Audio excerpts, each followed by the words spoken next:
자, 3강 시작하겠습니다. 알래스턴 맥가레스의 책 우주 강독 세 번째 시간입니다. 19쪽입니다. 지금 우리는 알래스턴 맥가레스가 청소년 시절에 철저하게 무신론적인 과학주의에 떨어져 있었다. 그 대목을 읽고 있습니다. 그의 생각이 어떻게 변하는지 따라가겠습니다.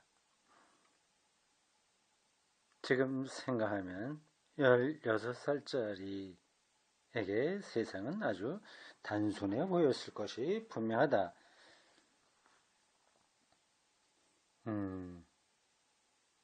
조숙한 젊은이죠. 16살. 그 나이에 진리에 대한 탐구심이 대단했던 것 같습니다. 나에겐 상황이 그보다 더 복잡하다는 사실을 알게 해줄 과학사나 과학역사나 과학 철학에 대한 자세한 지식이 없었고 어떤 식으로든 실제를 진지하게 다룰 때 접하게 되는 역설, 모호함, 한계와 불확실성에 대처할 지혜도 없었다. 여기서 실제를 진지하게 다룰 때 접하게 되는 역설이라고 하는 표현이 나옵니다.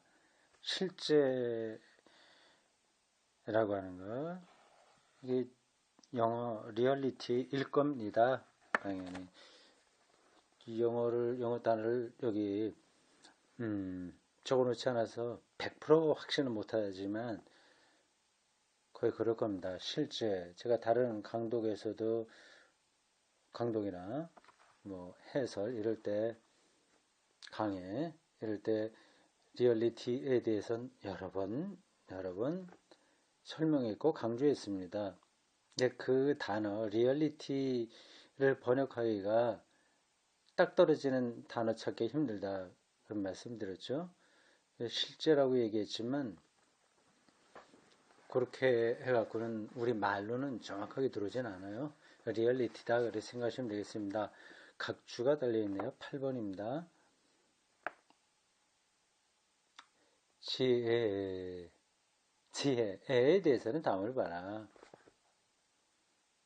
대처할 지혜라고 했으니까 단순히 과학적인 논리로만이 아니라 참된 지혜가 뭐냐 하는 것을 다루는 것 같아요. 이 사람이 각주로 달아놓은 책이 이렇습니다. 윌리엄 G. 컴튼 앤드 에드워드 호프만이라고 하는 두 사람이 쓴 책 파지티브 사이콜로지 실증적 심리학이 있네요. 보통 포지티브라고 하죠. 적극적, 뭐 긍정적 이렇게 번역을 할 수 있는데 실증적이라고 학문에서는 번역을 합니다.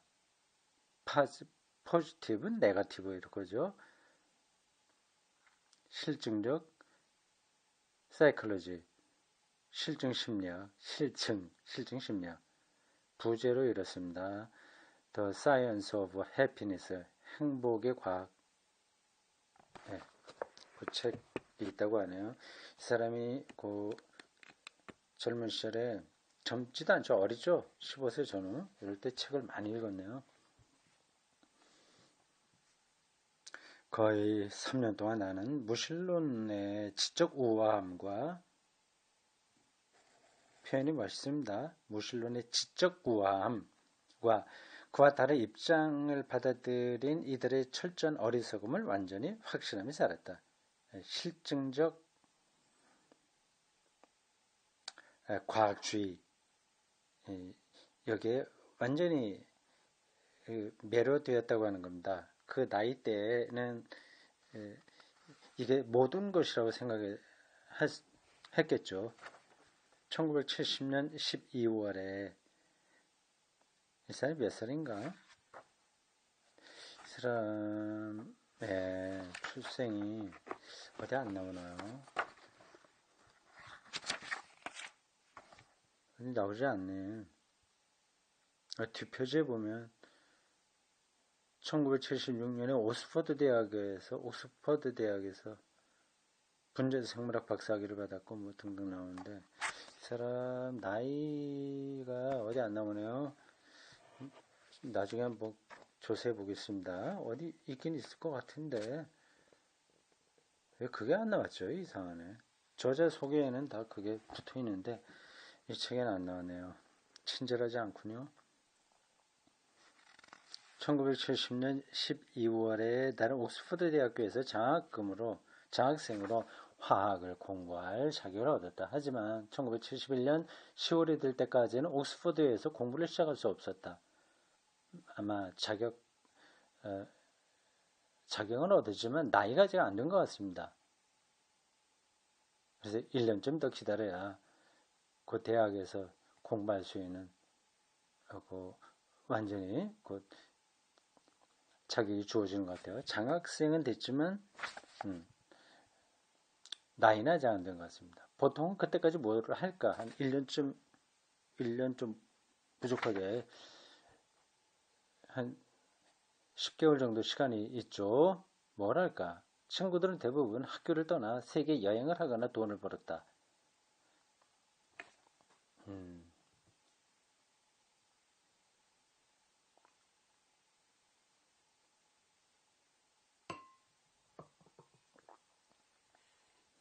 그렇죠. 고등학교 다니다가 이제 대학교 딱 합격해 놓으니까 뭐 여유 있게 여행을 하고 또 아르바이트도 할 수 있는 거죠. 나는 학교에 남아서 과학 공부에 도움이 될 만한 독일어와 러시아를 공부하기로 했다. 참 천상 학자입니다. 한 10개월 정도 이제 장학생으로 합격해서 들어갈 준비를 하는 동안에 주어진 시간을 이렇게 또 공부를 하네요. 참 대단합니다. 2년간 물산과학을 전공했던 터라 이미 전에 전공했다고 하네요. 어떻게 되는 거예요? 이미 대학교 들어와서 공부를 전공을 했다는 얘기입니까? 71년도에 벌써 했나? 나는 이 사람이 저하고 나이가 비슷하다고 생각을 했는데 아닌가 보죠. 여기 다른 책을 제가 하나 더 가지고 있습니다. 과학신학이라고 하는 책이에요. IVP에서 나온 책입니다. IVP도 괜찮은 출판사입니다.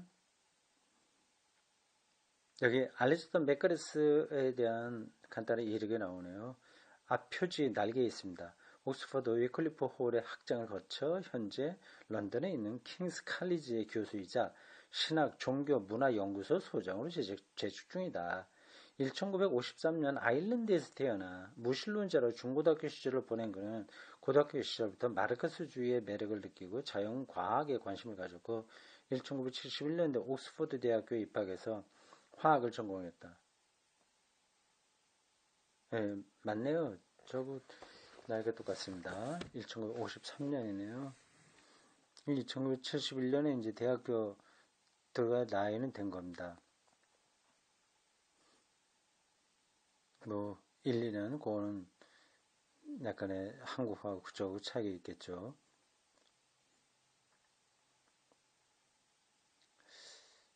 이게 영국하고 독일하고 학제가 똑같은지 다른지는 모르겠습니다. 근데 독일을 예를 들자면 인문계 고등학교 졸업을 하면 우리로 나이가 대학교 1학년 마치는 거거든요. 근데 1971년 10월에 이제 대학에 정식으로 들어가게 되는 겁니다. 그 전에 2년간 물산과학을 전공했던 들이 전공했다고 하는 건 고등학교 때 물상을 공부했다고 하는 건데 물상이 뭐예요? 물상, 물리, 물상이라. 이렇게 요즘은 부르는 과목이 없는데 이 번역한 사람 참 특이합니다. 앞에서도 뭐 큰 할아버지라고 하는 말도 나왔는데 큰 할아버지는 한 걸음 조금 약간 거리가 있는데 할아버지는 모르지만 큰 할아버지라고 하는 얘기가 나와요.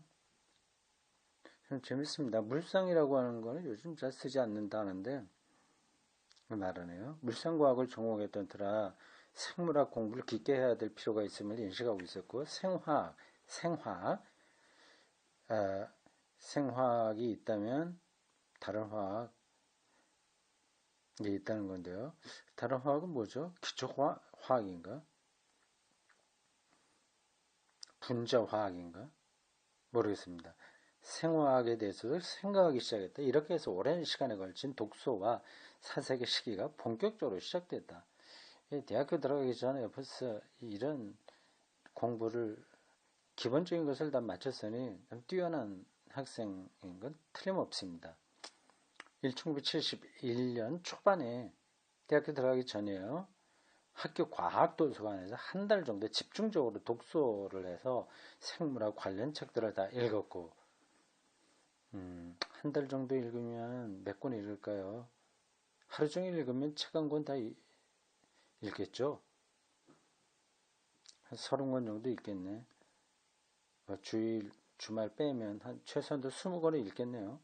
생물학에 관련 책 20권 읽으면 뭐 생물학 전공한 대학생 졸업생보다 더 실력이 더 낫죠.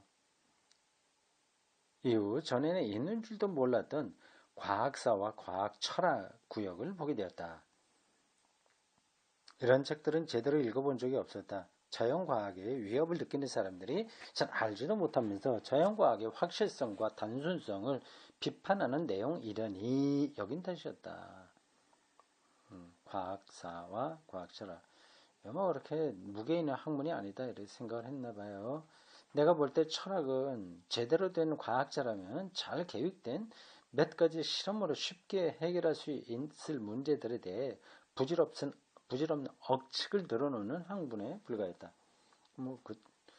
예, 그 20살도 되지 않았을 때 생각한 겁니다.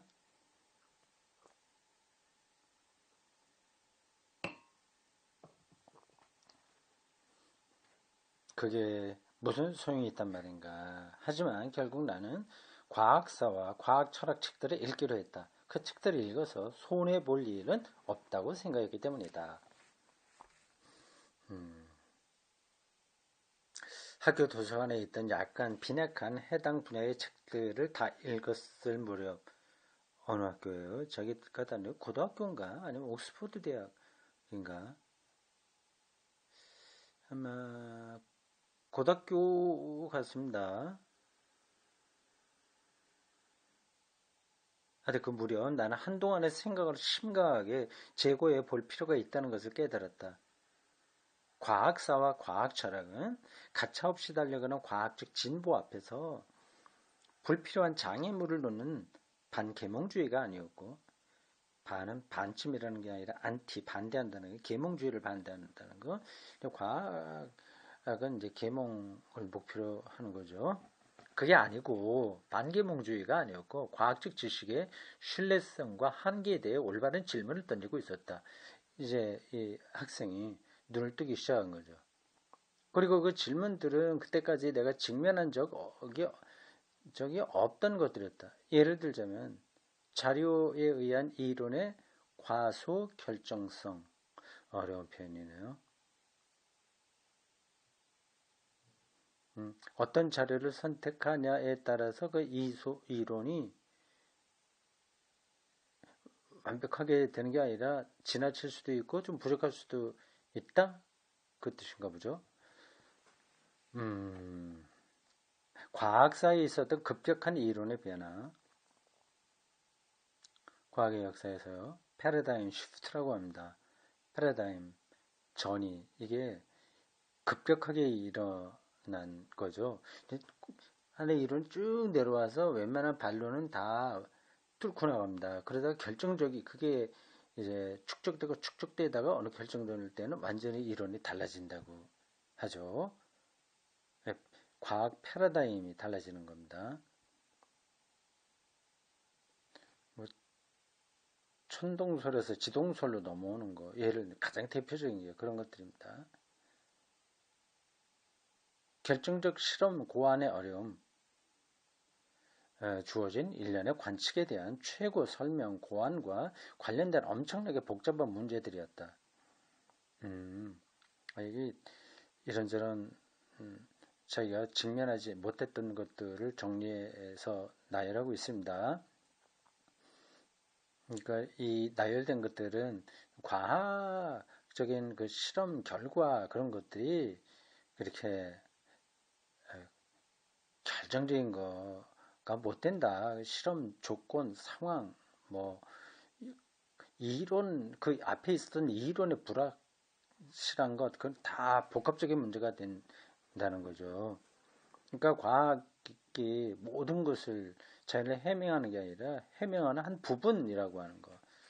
그걸 이제 깨닫게 되는 겁니다. 나는 그 앞에서 압도되었다. 내 안정된 사고방식이요. 그때까지 제가 봤던 뭐 생화학, 생물학 뭐 등등 그거로 모든 걸 다 해결할 수 있다고 하는 사고방식에 해일이 밀려들어 맑고 잔잔하고 무엇보다도 불순물이 없는 물이라고 여겼던 과학적 진리를 흙탕물로 만든 것 같았다.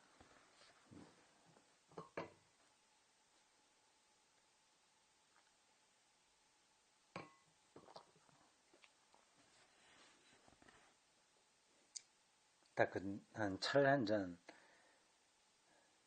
타놓고 마시면서 강도하느라고 첫 잔 놓는 소리가 들리죠. 다른 때는 편리하게 머그잔으로 하는데 오늘은 정식 잔으로 했습니다. 밑에 받침대도 있고 위에 찻잔 있어요. 그래서 소리가 좀 납니다. 대신 제 책상 그 앞에 제가 앉아있는 의자는 지금 돌려도 소리가 안 나죠. 며칠 전에 기름칠을 했습니다. 이렇게 돌려도 소리가 하나 나지 않습니다. 진작할 걸 왜 이랬는지 모르겠어요. 그냥 게으릅니다. 그 조금만 수고하면 되는데 그보다도 내가 급한 게 더 있다 해서 그걸 처리를 안 해요. 참 이런 건 고쳐야 되는데 잘 되지 않습니다. 하여튼 보겠습니다. 과학적 진료가 흙탕물로 만든 것 같았다. 이 머리가 이제 뒤죽박죽 되는 거죠. 자기가 절대적이라고 생각했던 것이 그렇지 않아? 그럼 참 혼란해지는 거 아니겠습니까? 이렇게 해서 내가 알고 있던 것보다 상황이 더 복잡하다는 사실이 드러났다. 나는 눈을 떴고 한때 알았던 자연과학에 대한 단순한 해석으로 돌아갈 수 없었다. 그렇죠. 그 과학 철학이 그런 것들을 짚어줍니다. 그래서 과학자들로 하여금 그 방향성을 놓치지 않도록 하는 거죠. 그 과학의 본질은 자연 현상을 잘 밝히는 건데 더 궁극적인 본질은 아니면 한계는 많은 거를 밝혀내면 될수록 모르는 게 더 많다는 사실이 확인되는 겁니다. 그러니까 과학의 방식으로 이 세계를 다 알 수는 없는 거죠. 그 틀렸다는 얘기가 아니라 자연과학이 틀렸다고 하는 게 아니라 더 이 세계, 자연과학의 대상으로 다루고 있는 세계가 더 심층적이고 더 역동적이고 그 자연과학을 초월한다고도 할 수 있습니다. 그러니 과학자라면 겸손하게 되겠죠. 하나님을 깊이 알면 알수록 하나님을 모르는 게 더 많아진다 하는 걸 느끼는 신학자하고 똑같습니다. 하나님을 더 깊이 알면 더 내가 모르는 걸 알기 때문에 약장수처럼 떠벌릴 수는 없는 거죠. 나는 과학에 대한 아이 같은 태도의 아름다움과 순수함을 즐겼고 그 안전한 장소에 머물 수 있기를 은근히 바랬었다. 내 한 부분은 애초에 그 책들을 집어들지 말았어야 했다고. 과학, 철학, 과학사 이런 것들. 그런 거북한 질문들을 던지지 말았어야 했다고. 그리고 신앙하고 똑같죠. 신학적인 책을 몰랐던 게 편할 수도 있는 거니까요. 내 과학적 유년기에 소박한 신념에 의문을 품지 말았어야 했다고 후회했던 것 같다. 그러나 돌아갈 수는 없었다. 나는 그 이전까지 존재하는 줄도 몰랐던 문으로 들어섰고 그 안에 신세계에서 벗어날 수가 없었다. 이게 참 이 사람의 정신 사유의 과정이 신학자의 것과 똑같습니다.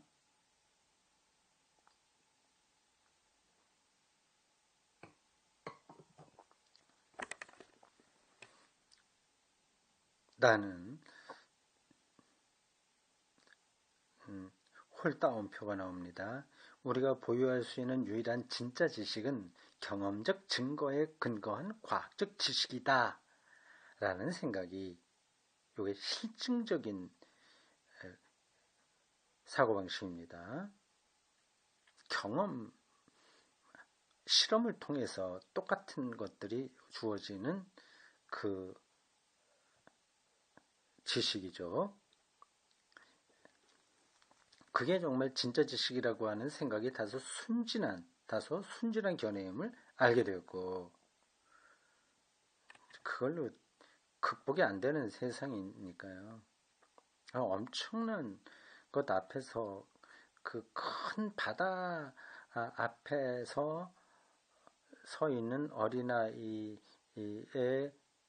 심정과 같은 거죠. 더 이상 그 견해를 고수할 수 없었다. 그동안 무의미하거나 부질없다고 치부했던 일련의 질문들 전체, 신에 대한 질문을 포함해서 전체를 다시 검토해야만 했다. 과학이 필연적으로 무신론을 수반한다는 독단적 믿음을 포기할 수밖에 없게 된 나는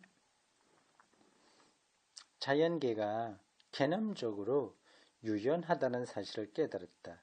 그러니까 과학적인 도시관으로 딱 들어오는 게 아니라는 거죠. 더 유연하다, 개념적으로.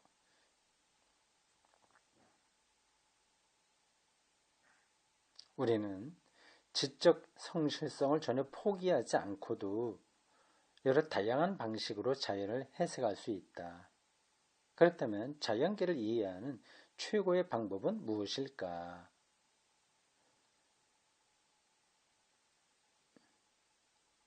자, 그 다음 소제목 이렇습니다. 실제에 대한 풍성한 이해.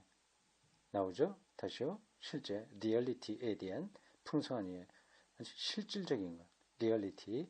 이게 자연과학에서 실험을 통해서 얻어지는 그런 것을 넘는다고 하는 겁니다. 리얼리티예요. 독일어는 비르클리카이트라고 말씀드렸죠. 독일어 비르클리카이트가 리얼리티보다 훨씬 변증적이고 철학적인 의미가 강합니다. 용어라고 하는 게 언어죠. 특이해서 그 용어만으로 담아낼 수 있는 세계가 따로 있습니다. 근데 실제에 대한 풍성한 이해, 이게 뭐냐, 그게 필요하다. 그걸 여기서 하려고 합니다. 그 실제, 잘 머릿속에 기억해 두십시오. 리얼리티예요. 과정 철학자인 파이테드가 그의 어떤 책, 리얼리티 앤 프로세스인가? 하여튼 거기서 나온 것으로 이런 문장이 있습니다. Reality is process. 리얼리티는 프로세스다. 이건 substance가 아니란 뜻입니다. substance는 실체예요. substance하고 process하고는 다른 거죠. 모세가 호렙산에서 하나님의 소명을 받았을 때 당신을 누구라고 우리 민족에 가서 말을 해야 됩니까? 그랬을 때 나는 스스로 있는 자다. 그런 답변을 얻지 않았습니까? 자존자다. 그것이고요. 어떤 번역에서는 나는 나다. 이렇게도 번역이 있는데 그 번역이 불가능한 거죠. I am that I am. 그런 영어 킹제임스 버전인가? 이렇게 나와요. 마틴 루터 번역으로는 내가 누구냐, 그 하나님 누구냐 하는 질문에 대해서 이렇게 대답합니다. Ich werde sein. 나는 존재가 될 것이다. 미래형이에요. Ich, 나는 werde 뭐일 것이다. sein, 존재할 것이다. der ich sein werde. 내가 그 똑같은 문장이 두 번 반복됐습니다. 그 인칭 대명사를 가운데 끼워놓고요. 그러니까 좀 이상한 표현이죠. 나는 존재하게 될 그 자를 존재하게 될 것이다. 이겁니다. 직역을 하면. 그런 것만큼 그런 번역 갖고서는 이해가 안 되는 거죠. 그러니까 실제가 바로 그런 겁니다. 존재하게 될 그 자를 존재하게 될 것이다. 그 실제가 그만 풍성하다고 하는 거죠.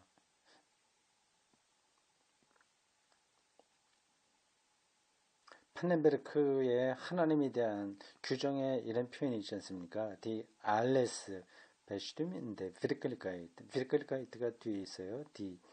D는 더하고 또 모든 것을 만물을 규정하는 현실성 이렇게 되어 있습니다. 그 리얼리티에 대한 문제예요. 그러니까 이 알렉산더 맥카레스 이 사람 보통 복음주의 신학자라고 합니다. 좀 보수적인 사람이에요. 그래서 우리나라 보수 쪽에 있는 목사들도 좋아하는 사람입니다. 여기까지는 우리나라 보수적인 교회에서 받아들여요. 여기서 조금 더 나가면 불편하게 생각하죠. 알렉산더 맥카레스가 보수적이긴 한데 기조가 탄탄한 사람입니다.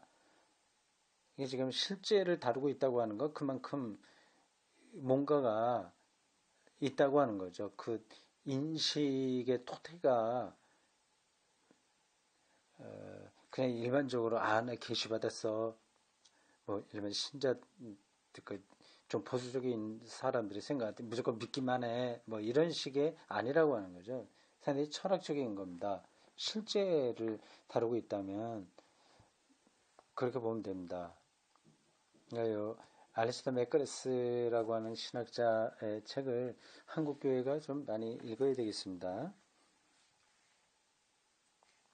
내가 다시금은 세계를 풍성하게 이해하고 그 가치를 알아보게 된 것은 보세요. 세계예요. 세계를 풍성하게 이해하고 그 가치를 알아보게 된 것은 이 세계가 뭡니까? 하나님이 지으신 세계잖아요. 자연 과학자들이 이 세계를 분석하고 있으니 과학자들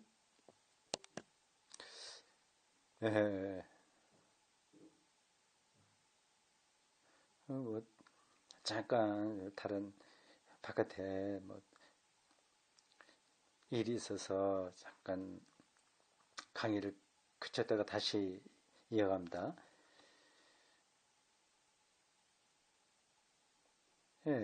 곧 다시 읽겠습니다. 내가 다시금 세계를 풍성하게 이해하고 그 가치를 알아보게 된 것은 그 얘기한 거구나. 세계를 풍성하게 이해한다. 세계. 자연과학자들이 그 세계를 분석해 주니까 우리 고맙게 생각해야죠. 그러니까 과학주의, 무신론적 과학 실증주의 이렇게 세계를 이해하면 좁은 거죠. 훨씬 더 이 사람은 풍성하게 이해할 수 있게 되었다고 하는 겁니다. 그것은 옥스퍼드 대학교에서 하나님을 믿으면서 가능해진 일이었다. 그것은 다소 이성적이고 지적인 회심이었고 판넨베르크하고 좀 통하네요. 하나님에 대한 믿음이 무신론보다 세상을 더 잘 이해하게 해준다는 깨달음에 초점을 맞추고 있었다. 나는 정서적으로 어떤 신개념도 아쉽지 않았고 이전에요. 허무주의가 옳다면 그것도 얼마든지 받아들일 마음의 준비가 되어 있었다. 하지만 나는 허무주의의 허무주의는 암울하죠. 아무것도 없다고 하니까요. 무로 돌아가는 거니까. 그러니까 무를 또 풍성하게 이해하면 좋은데 그게 아니라 그냥 없다 이렇게 해버리면 암울한 건데 허무주의 암울함이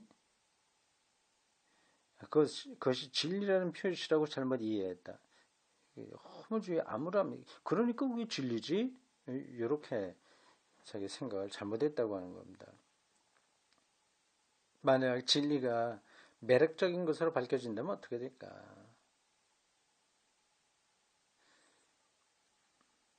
자연의 아름다움과 경이로움을 발견한 상황에서 나는 시인 엘리어트의 말대로 경험은 했지만 그 의미는 놓쳤다. 경험은 했지만 의미는 놓쳤다. 나는 엘리어트 시인 유명하고 C.S. 루이스 유명한 영성가인데 그러니까 너무나 매력적으로 표현한 다음의 견해를 서서히 받아들이게 되었다. 저는 태양이 떠오르는 것을 믿듯 기독교를 믿습니다. 그것을 보기 때문만이 아니라 그것에 의해서 다른 것을 보기 때문입니다. 태양은 직접 볼 수 없죠. 태양을 통해서 다른 걸 볼 수 있으니까 믿는다. 마치 지성의 태양이 떠올라 내 눈앞에 과학적 풍경을 비춰주어 그것이 없었다면 완전히 놓쳐버렸을 세부 내용과 상호 연결성을 보게 해주는 것 같았다. 하나님 신앙을 통해서 더 세상을 풍요롭게 이해할 수 있게 됐다고 하는 겁니다. 한때 나는 단순한 지적 요구 때문에 무신론에 끌렸지만 그 무렵에는 기독교가 낳은 풍성한 지적 결과를 발견하고 있었다. 그 무렵이라고 하면 대학교 들어갔을 때인가요? 그 전인가요? 옥스퍼드 대학교 들어가고서네요. 거기서 옥스퍼드 대학교에서 신앙생활 하면서 더 자연 과학을 더 풍성하게 이해하게 되었다. 더 지적으로 풍성하게 되었다. 그 얘기입니다. 여기까지입니다.